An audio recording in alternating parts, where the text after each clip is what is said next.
गरीब लड़की का घर। ये एक सच्ची घटना पर आधारित कहानी है जिसमें थोड़े बदलाव करके आप लोगों के सामने पेश कर रहे हैं। इस कहानी को आखिरी तक देखने की कोशिश कीजिए। इस बंदे का नाम किट्टू है। ये अपने बचपन में ही सपनों का शहर मुंबई में आकर अपनी जिंदगी शुरू करता है और उसी शहर में बड़ा होता है। अब उसका भी एक परिवार है और एक बेटी लाशिया है। इनके रहने के लिए कोई घर नहीं है। ये उसी फुटपाथ पर एक छोटे से कवर का साया बनाकर रहते हैं।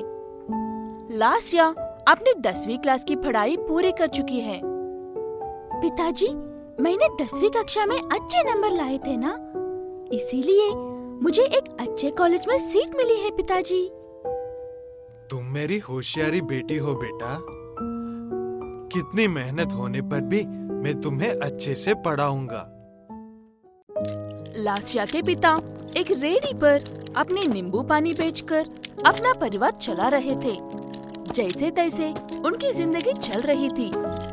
फिर अचानक से सबकी तरह उनकी जिंदगी में भी तानोस की तरह आया कोरोना वायरस। पिताजी, अब से पढ़ाई फोन पर ही होगी। मुझे एक फोन चाहिए पिताजी। लॉकडाउन की वजह से अच्छे से अच्छे व्यापारी तक अपने घरों में खाली बैठे थे। अब छोटे मोटे व्यापारों के बारे में बताने की जरूरत ही नहीं है। वैसे ही किट्टू का नींबू पानी का व्यापार भी बंद हो गया था। अब बच्ची के लिए फोन नहीं लिए तो पढ़ाई रुक जाएगी। इस समय तो मेरे पास बिल्कुल भी पैसे नहीं है। क्या करूं? ये सोचते हुए लाशिया के फीस के लिए छुपाए हुए उन थोड़े पैसों से उसके लिए एक पुराना काम चलाओ फोन खरीदता है। ऐसे कुछ दिन बीतने पर एक दिन सरकार की तरफ से कुछ लोग आकर, अब से तुम लोग यहाँ नहीं रह सकते। यहाँ पर सरकार अपनी बिल्डिंग बनाने वाली है। खाली करो इस जगह को। साहब जी, काफी सालों से यहीं पर है हम लोग। ऐसी अचानक से जाने के लिए कहोगे तो कहाँ जाएंगे हम? कितना कहने पर भी सुने बिना सरकार के आदमी लाशिया और बाकी लोगों को वहाँ से भगा देते हैं। क्या करे, कहाँ जाए, समझ में न आने वाली परिस्थिति में किट्टू अपनी पत्नी और बेटी को लेकर चलते हुए काफी दूर जाता है। काफी देर तक चलने के बाद एक फुटपाथ के पास रुककर वही अपना खबर बंद कर सो जाते हैं। लॉकडाउन की वजह से किट्टू ना तो अपनी रेडी लगा सकता था, ना कहीं जा सकता था। वो सब देख रही लाशिया धोखे से झूठी बातें करके हमें हमारे घर से निकल दिया ना पिताजी। मैं बहुत मेहनत से पढ़कर अपने लिए एक घर खरीदूंगी। चुप हो जाओ बेटा। आगे चलकर अच्छे से पढ़कर कुछ न कुछ हासिल करना।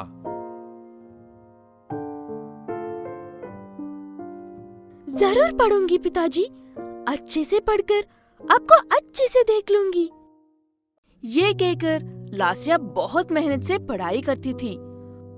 फुटपाथ सड़क के बाजू में ही होने की वजह से लाशिया को पढ़ने में काफी दिक्कत होती थी, लेकिन वो पढ़ना नहीं छोड़ती थी। बेटा लाशिया, इस फुटपाथ पर बहुत सारे लोग आने लगे हैं। सोने के लिए जगह कम पड़ जाएगी। तुम और माँ यहाँ अपनी जगह पर सो जाओ। मैं बाहर कहीं जाकर सोता हूँ। लेकिन वहाँ तो अपना बहुत सारा सामान है ना पिताजी। ठीक है, कोई बात नहीं। हम बाहर जो थोड़ी सी जगह है वहाँ पर सो जाएंगे।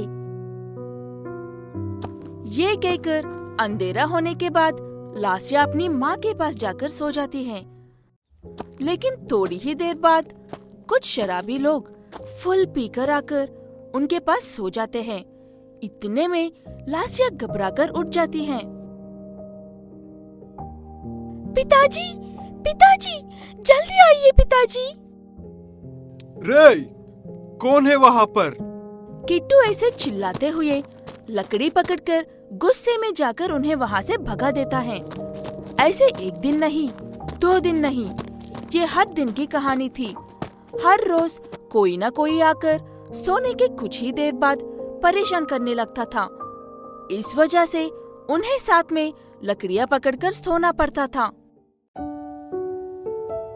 सिर्फ हमें ही इतनी मुसीबतें क्यों है पिताजी?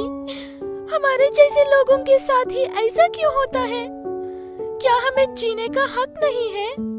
तुम ये सारी बातों पर ध्यान मत दो बेटा, तुम बस अच्छे से पढ़ो, तभी हमें स्वेच्छा मिलेगी। इस समय में तो एक वक्त की रोटी भी मुश्किल हो गई है हमारी।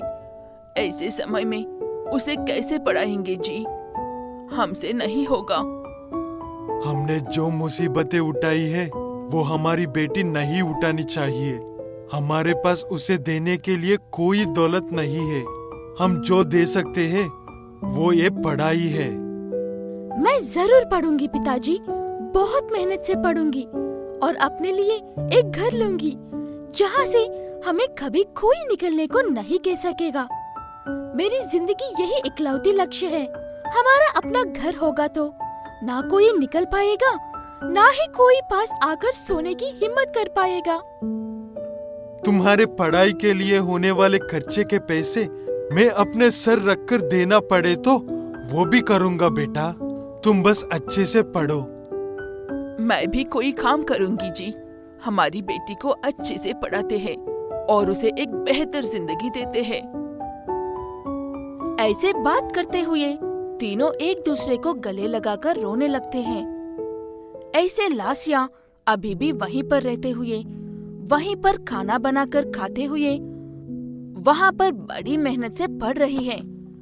लासिया आज नहीं तो कल अपना लक्ष्य जरूर हासिल कर लेगी। हम भी ऊपर वाले से प्रार्थना करते हैं कि उसे उसका अपना घर मिल जाए। लासिया के जैसे कई सारी लड़कियां हैं जो पढ़ने की हासियत ना होने पर मेहनत से पढ़ने की कोशिश करते हैं। उनके पास ना रहने का घर होता है, ना ही एक वक्त की रोटी का भरोसा होता है। ऐसे लोगों की मुंबई जैसे शहर में कोई कमी नहीं है। एक ऐसे ही सर्वे से पता चला है कि तकरीबन 36,000 से भी ज्यादा लोग इस मुसीबत का शिकार हैं। उन सब को पढ़ाई का साया मिलना चाहिए सरकार की तरफ से, और लाशिया के जैसे पढ़ने की कोशिश करने वाली लड़की हो या लड़का, सबको मौका मिलना चाहिए। हम सब ये प्रार्थना दिल से करते हैं।